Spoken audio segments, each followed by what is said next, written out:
애도 못 낳는 주제에 꺼져버려. 그날 그녀의 입에서 뱉어진 말이 내 귓가를 찢고 들어왔다. 순간 나는 다짐했다. 도연과 그 여자를 반드시 지옥 끝까지 끌고 내려가리라. 결혼식 날 내 인생에 가장 눈부셔야 할 순간은 그렇게 산산조각 나버렸다. 신부 대기실의 문이 거칠게 열리며 들어온 건 처음 보는 여자였다. 창백한 얼굴에 식은땀이 번져 있었고 불룩 튀어나온 배는 숨길 수 없을 만큼 도드라졌다. 그녀의 눈빛은 얼음처럼 차갑게 나를 꿰뚫었다. 그 사람, 오늘 여기서 결혼한다는 얘기를 듣고 왔어요. 단 한 문장으로 내 세상은 무너져 내렸다. 그녀는 미친 듯이 손에 잡히는 것들을 집어 던졌다. 파우치, 장식품, 심지어 부케까지 사방으로 날아다녔다. 나는 단 한 번도 본 적 없는 여자였고 그 존재조차 몰랐다. 그런데 그녀는 울부짖듯 소리쳤다. 자신이 도연의 여자친구였고 혼자 아이까지 품고 있었다고. 결혼을 약속했는데 하루아침에 연락을 끊고 사라진 그가 오늘 나와 결혼을 한다는 소식을 들었다는 것이었다.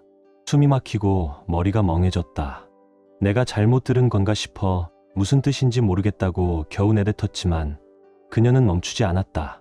목소리는 갈라지고 눈빛은 증오로 번들거렸다. 바로 그때 도연이 대기실 안으로 들어섰고 그녀는 날카로운 비명과 함께 그에게 달려들었다. 그의 머리채를 거칠게 움켜쥐고 흔들며 울부짖었다. 도연은 미안해, 정말 미안해라는 말만 반복했다.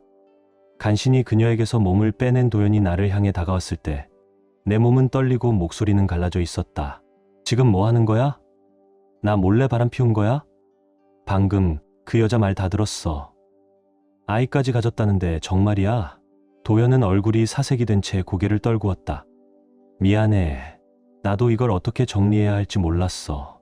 끝내야 했는데 그러지 못했고 너한테도 차마 솔직하게 말하지 못했어. 그 순간 뒤통수를 망치로 얻어맞은 듯 세상이 흔들렸다. 억눌렀던 분노가 솟구쳐 올라왔다. 그래서 지금까지 날 속여온 거야? 다른 여자와 아이까지 만들고도 그걸 감춘 채 나랑 결혼하려 했던 거야? 나는 울분을 참지 못하고 도연의 멱살을 거칠게 움켜쥐었다. 그는 움츠린 어깨로 변명 같은 고백을 늘어놓았다. 처음엔 수빈이랑 결혼하려 했어. 그런데 너를 만나면서 점점 내가 더 좋아졌고 정리하려 했는데 그녀가 임신했다는 사실을 알고는 참아 버릴 수가 없었어.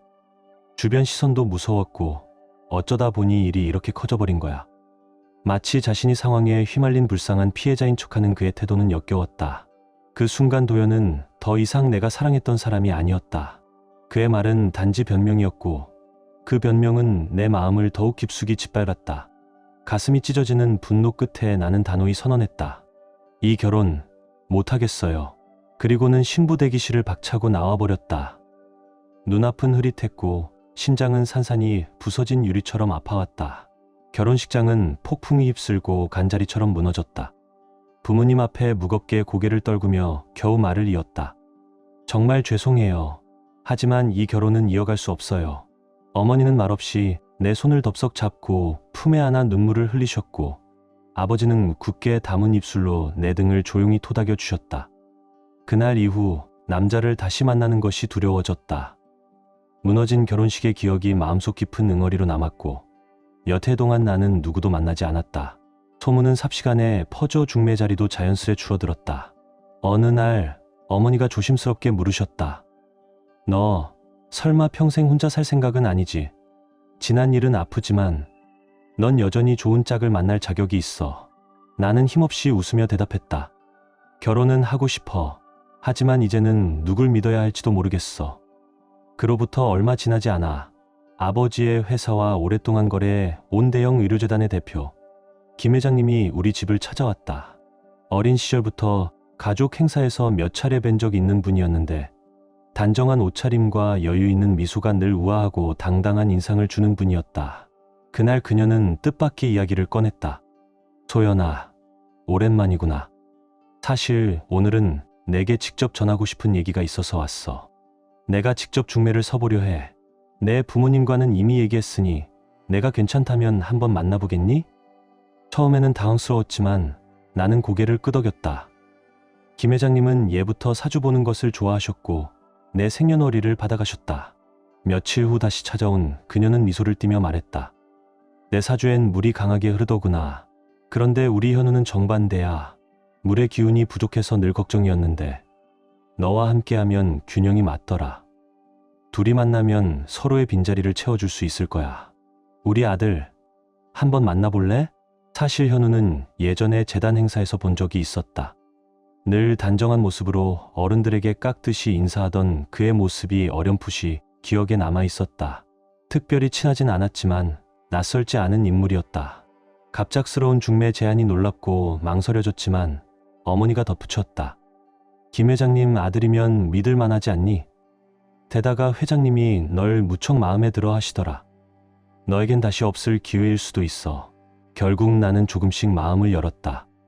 부모님께 현우의 연락처를 받아 간단한 인사를 나누었고 며칠 후 직접 만나기로 약속했다. 결혼한 지 오래 지나지 않아 나는 알 수 없는 벽에 부딪히고 있다는 걸 느꼈다. 현우는 늘 바쁘게 움직였고 집에 와서도 내 옆보다 서류 더미와 피곤에 기대는 시간이 많았다. 그의 얼굴엔 웃음이 줄었고 나를 향한 말수도 눈빛도 점점 사라졌다. 우리는 분명 부부였지만 어디까지나 예의를 지키는 동반자 같았다. 그러나 처음 만났던 날의 현우는 달랐다. 약속 장소에 도착했을 때 이미 와 있던 그는 차갑고 무뚝뚝할 줄 알았는데 오히려 조용히 기다려주는 모습이 낯설 만큼 인상 깊었다. 대화를 나눠보니 의외로 말도 잘 통했고 상대를 배려하려는 태도가 곳곳에서 드러났다. 그날 이후 자연스럽게 몇 번 더 만났고 우리는 조금씩 마음의 문을 열었다. 부모님도 흡족해하셨고 결국 몇 달 뒤 결혼을 결심하게 되었다. 연애로 시작된 인연이 아니었기에 결혼 초기는 낯설고 어색했다. 서로 조심스러운 태도를 배려라고 믿었지만 시간이 흘수록 그것은 오히려 거리감으로 다가왔다. 현우는 본격적으로 김 회장님의 병원에서 후계자 수업을 받으며 더욱 바빠졌고 나와의 대화는 줄어들기만 했다. 매일 퇴근은 정확했지만 녹초가 된 얼굴로 소파에 몸을 던지는 그를 보며 나는 보양식을 챙기고 피로를 덜어주는 차를 끓였다. 집안일도 대부분 내 몫이었고 사랑이라는 감정보다는 배려라는 의무가 앞섰다. 그러던 어느 날부터 내 마음에 걸리는 사람이 하나 생겼다. 바로 현우의 비서 강수빈이었다. 병원에서 오래 함께 일한 탓인지 남편의 일정뿐 아니라 식습관과 취향까지 나보다 더 잘 아는 듯했다. 처음엔 오랜 동료라면 그럴 수도 있다고 넘겼다. 하지만 몇 번이나 우연처럼 반복되는 상황은 단순한 직장 동료의 선을 넘어서는 듯 보였다. 어느 날 현우가 급히 필요로 한다는 서류를 들고 강수빈이 집 현관에 나타났다. 나는 남편의 전화를 받고 문을 열어주었는데 그녀는 들어서자마자 능숙하게 집안을 훑어보고 차분히 말했다. 부사장님께서 회의 중 급히 필요한 자료라서요. 오늘은 지역 병원으로 이동하셔야 해서 일정도 조금 변경되었어요. 서류를 건네주고 돌려보내려는 찰나 그녀는 불쑥 내 마음을 건드리는 말을 던졌다. 부사장님, 먼지 알레르기 있으신 거 아시죠? 비행기 타실 땐 꼭 약 챙겨 드셔야 해요.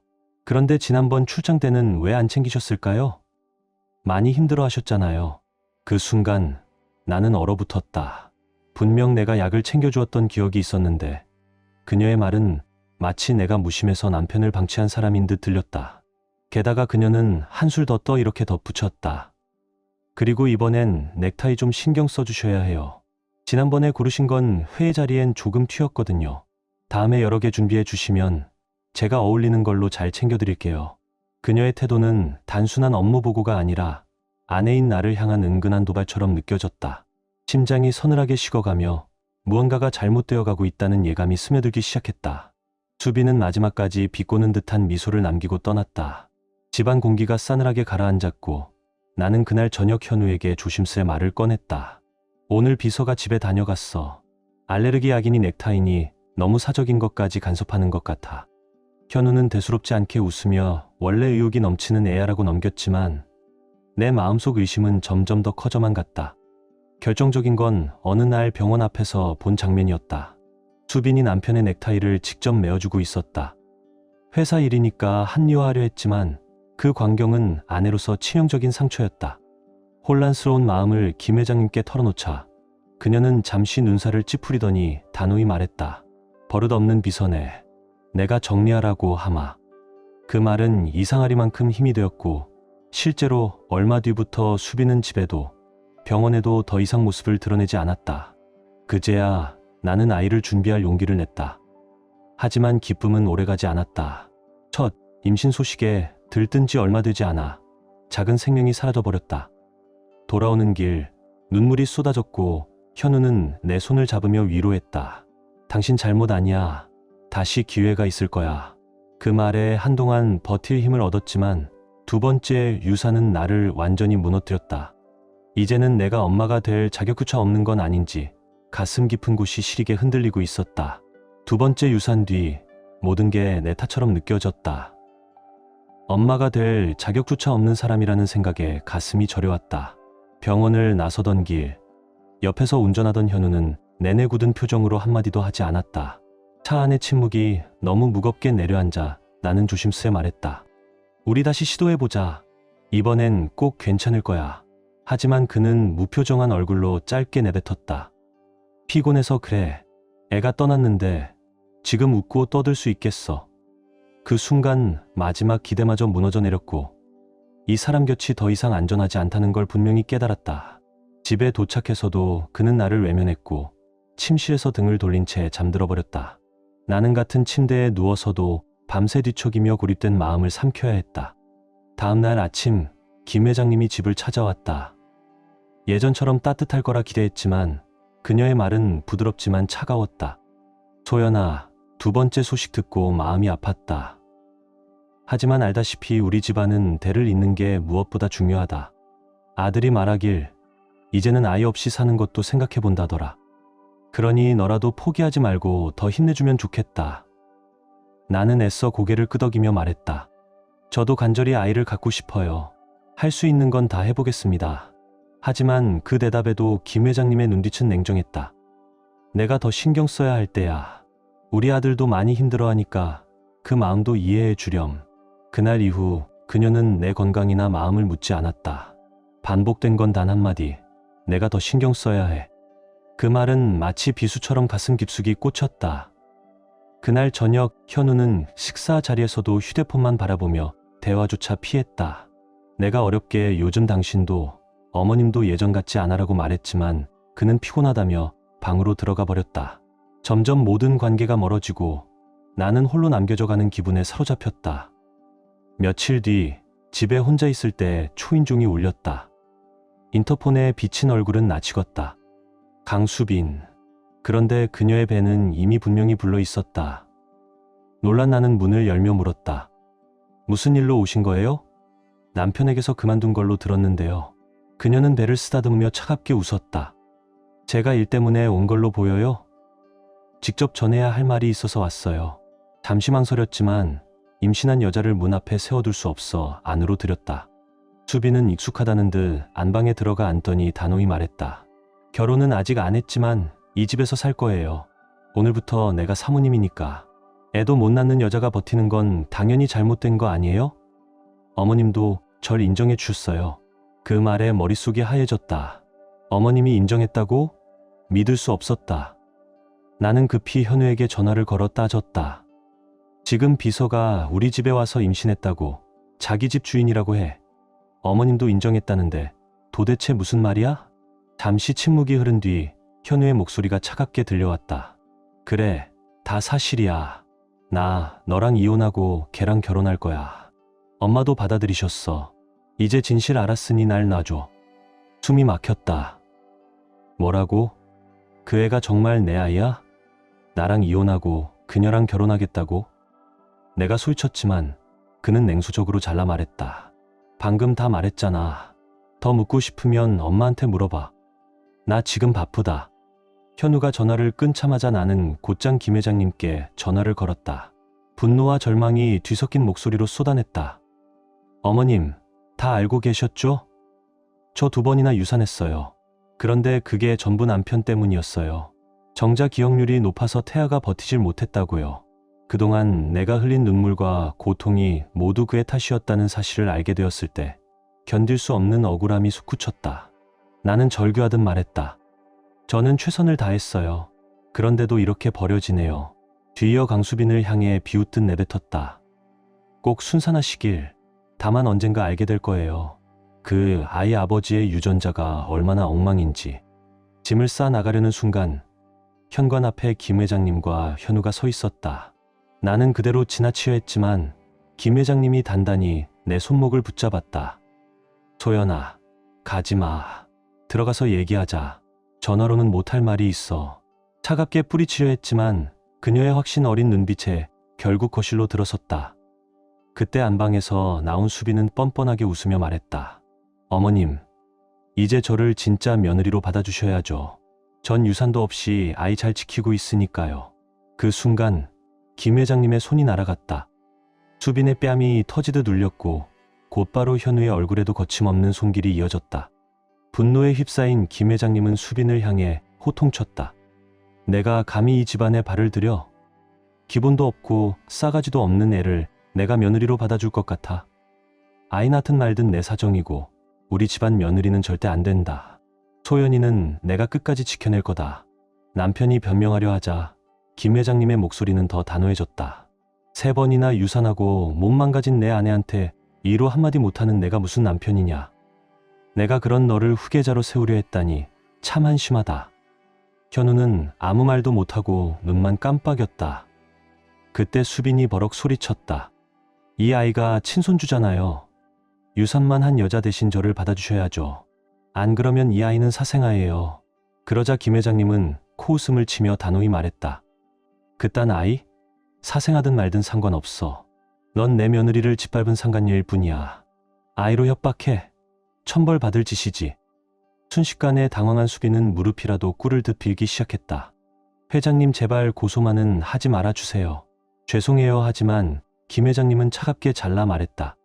사과할 사람은 나가 아니라 소연이야. 그제야 김 회장님은 숨겨왔던 사실을 털어놓았다. 현우는 결혼 전부터 수빈과 사귀었고 결혼까지 생각했지만 자신이 강하게 반대했다는 것. 이유를 묻자 짧게 대답했다. 그 여자 전과가 있다더라. 과거 음주운전으로 사고를 내고 도주한 혐의로 구속된 기록. 그리고 이전 직장에서 문제를 일으켰다는 소문까지. 김 회장님은 그런 여자를 절대 며느리로 들일 수 없었다고 했다. 수빈은 오히려 나를 향해 독을 품은 목소리로 말했다. 우리 자기는 처음부터 널 사랑한 적 없어. 억지로 결혼한 거지. 이혼해. 분노한 김 회장님이 그녀의 머리채를 거칠게 잡아 흔들자 현우가 허둥지둥 말렸다. 숨을 고른 김 회장님은 한숨을 내쉬며 내 눈을 바라보았다. 소연아, 난 널 처음부터 며느리로 생각했어. 그런데 아들이 또 그 짓을 한 걸 알고 너무 실망했어. 내가 2번이나 유산한 것도 가슴이 미어지더라. 내가 이제 아들을 버릴 각오로 내 이혼을 도와줄게. 남편과 수빈이 경악하며 뭔가 말하려 하자 김 회장님은 호통쳤다. 둘 다 당장 꺼져. 이 집은 우리 며느리와 아들이 살라고 준 집이지 상간녀와 바람둥이가 드나들 곳이 아니야. 아들이라도 내가 부르기 전엔 집에 발도 못 들인다. 남편과 수빈은 김 회장님의 호통에 새하얗게 질린 얼굴로 집을 나섰다. 뒤이어 김 회장님은 내 손을 꼭 잡으며 말했다. 소연아, 서두르지 마라. 이 집은 공동명의야. 내 권리부터 지켜. 그 말에 울컥했지만 나는 이미 마음을 정리하고 있었다. 며칠 뒤 김 회장님은 다시 찾아와 두툼한 봉투를 내밀었다. 그 안엔 남편과 수빈의 불륜 현장을 담은 사진들이었다. 이제는 내가 당당히 맞설 차례야. 나는 그 증거들을 들고 변호사를 찾아갔고 곧 이혼 소송과 상간 소송을 동시에 제기했다. 법원은 명백한 불륜을 인정했고 재산 분할도 내 쪽에 유리하게 진행됐다. 남편은 위자료를 지급해야 했고 수빈 역시 불륜에 대한 책임을 지게 되었다. 판결이 끝난 날 비로소 나는 자유를 되찾았음을 실감했다. 돈이 중요한 게 아니었다. 오랫동안 잃어버렸던 나를 되찾은 순간이었다. 그 후 나는 전 남편과 완전히 인연을 끊고 김 회장님과도 조금씩 거리를 두며 살았다. 그러던 어느 날 휴대폰 화면에 낯익은 이름이 떴다. 망설이다 전화를 받자 그녀는 낮은 목소리로 말했다. 그 여자가 결국 아이를 낳았는데 정상적인 아이가 아니더라. 숨이 막혔다. 김 회장님은 떨리는 목소리로 이어갔다. 아마 아들의 기형정자 때문일 거다. 수빈도 아들도 아이를 키우기 싫다더라. 결국 양육기만 주고 입양을 보냈어. 나는 멍해진 채 숨을 몰아쉬었다. 2번의 유산은 내 몸에 깊은 상처로 남았고 결국 태어난 아이는 아무 죄 없이 세상에 버려졌다. 전화기 너머로 들려오는 김 회장님의 흐느낌이 오래 맴돌았다. 아이한테 무슨 죄가 있겠니? 그런데도 그렇게 태어나 그렇게 버려지다니 내가 다 죄스럽다. 결국엔 우리 아들 때문이었어. 이제야 인정한다. 난 아들을 잘못 키운 거다. 김 회장님의 목소리는 무너져 있었지만 마지막은 단호했다. 소연아, 넌 그동안 너무 큰 고통을 견뎌냈다.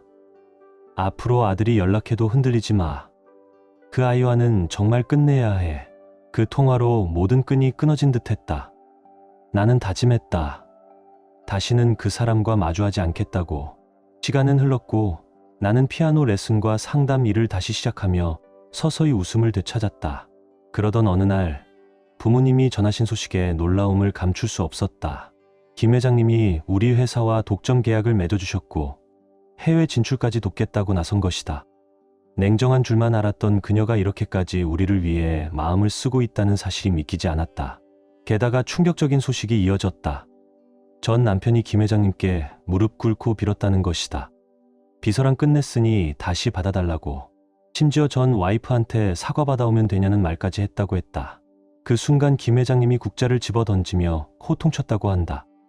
내가 지금 미쳤구나.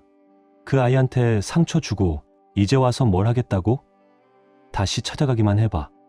그 이야기를 들으며 어이가 없으면서도 묘하게 통쾌했다. 끝까지 뻔뻔했던 사람이 마침내 자신이 만든 죗값을 치르고 있다는 사실이 가슴을 시원하게 했다. 이혼은 끝이 아니었다.